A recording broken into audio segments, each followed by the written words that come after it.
Wirun merupakan kampung yang dikenal sebagai kampung gamelan, karena sebagian penduduk memiliki keahlian membuat gamelan dan dapat dijadikan sebagai kearifan lokal. Panji Gong Agung atau PGA merupakan salah satu pesalen atau tempat produksi gamelan yang berada di Desa Wirun. Pemilik pesalen bernama Bapak Sanjoyo yang merupakan generasi ketiga atau cucu dari Empu Resa Wigono.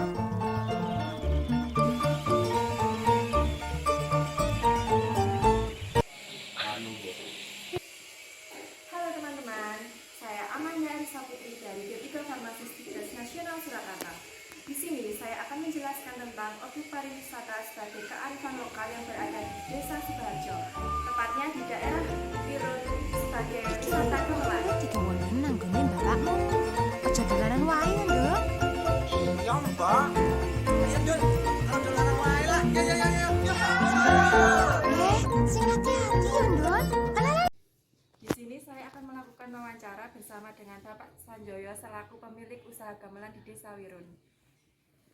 Pak mau bertanya, bagaimana ya di sini bisa disebut wisata gamelan? Bagaimana sejarahnya? Sejarahnya dulu saya itu ada Empu Kiai Resa Wigono. Saya itu meneruskan pihak kelurahan, kemungkinan ya itu dijadikan desa wisata. Kemudian perkembangan gamelan saat ini tuh bagaimana nih Pak? Selaku sekarang itu zamannya itu modern, nah itu perkembangannya itu bagaimana?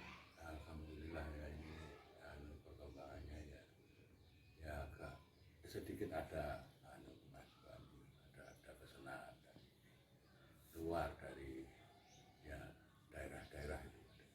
Iya. Kemudian pendistribusian gamelan saat ini itu didistribusikan ke daerah mana saja? Daerah ya yang rutin itu daerah Bali ya terkadang di Jakarta, Jogja, Bandung. Apakah ke luar negeri juga boleh Pak? Ada ya yang terakhir ini di Itali kemarin, dari Jepang, Amerika itu banyak. Kemudian itu hal unik yang diketahui saat proses pembuatan itu, hal uniknya itu apa nih Pak? Saat pembuatan gamelannya itu? Ya uniknya itu ya itu yang kemarin ya itu kalau bikin gong besar itu saya itu berpuasa dan undangan misalnya. Jadi Artinya harus itu yang mohon yang di atas supaya yang kerja itu ya selamat, yang dikerjakan itu ya bagus, lancar gitu. berarti setiap mau membuat gong itu selalu ada itunya ya Pak? Ya, tapi yang gong yang paling besar sendiri. Iya. Untuk saat ini kan sedang marak-maraknya COVID. Nah itu pemasukannya itu bagaimana nih Pak? Ya, sedikit ya ada kendala, ada kekurangan gitu. Iya. Masyarakat tempat di sini juga bekerja di sini untuk membantu apa bagaimana nih Pak? Mbak ya ada ya masyarakat ini ada yang ikut bekerja di sini, ada sangat membantu lingkungan sini, ada yang bekerja. Ya cukup segitu ya Pak. Terima kasih atas informasinya. Ya, terima kasih. Proses pembuatan gamelan diawali dengan memasak bahan untuk membuat lempengan timah dan tembaga dan dimasak dalam wadah dari tanah liat hingga meleleh dan menghasilkan campuran yang pas. Ukuran cetakan dan jumlah bahan yang akan dimasak bergantung pada jumlah yang akan dibuat. Setelah dingin campuran tadi dikeluarkan dari cetakan, jadilah plat. Plat inilah yang akan dipanaskan secara berulang-ulang lalu ditempa hingga menghasilkan gamelan yang diinginkan.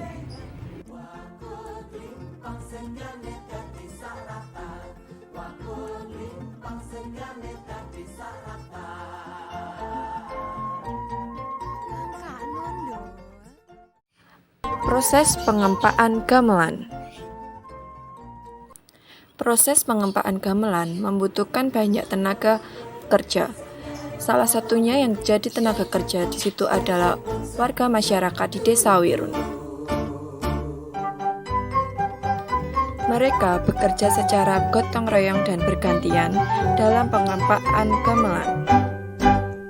Lir ilir, tandure wong sumilir, tak ijo royo tak senggup Proses penumpaan gamelan membutuhkan waktu sekitar 2 jam tergantung bentuk yang akan dibuat. Proses penempaan membutuhkan 7 hingga 9 orang, tapi untuk ukuran besar seperti gong melibatkan 12 sampai 14 orang. Mereka bekerja secara bersamaan dan bergantian. Suwe ora jamu, jamu godhong kelong. Proses pembersihan gamelan. Proses pembersihan gamelan ini dilakukan oleh pekerja untuk menghasilkan gamelan yang berwarna kekuningan dan menghasilkan gamelan yang baik. Berikut ini adalah Bapak Sanjoyo yang merupakan salah satu pemilik usaha gamelan yang berada di Desa Wirun, Kabupaten Sukoharjo. Beliau sudah melestarikan alat musik tradisional yang ada di Indonesia, dan industri gamelan perlu diperkenalkan secara luas agar dapat dikenal di dunia internasional, baik di dalam negeri maupun di luar negeri. Dan kita pantas untuk melestarikan kebudayaan Indonesia.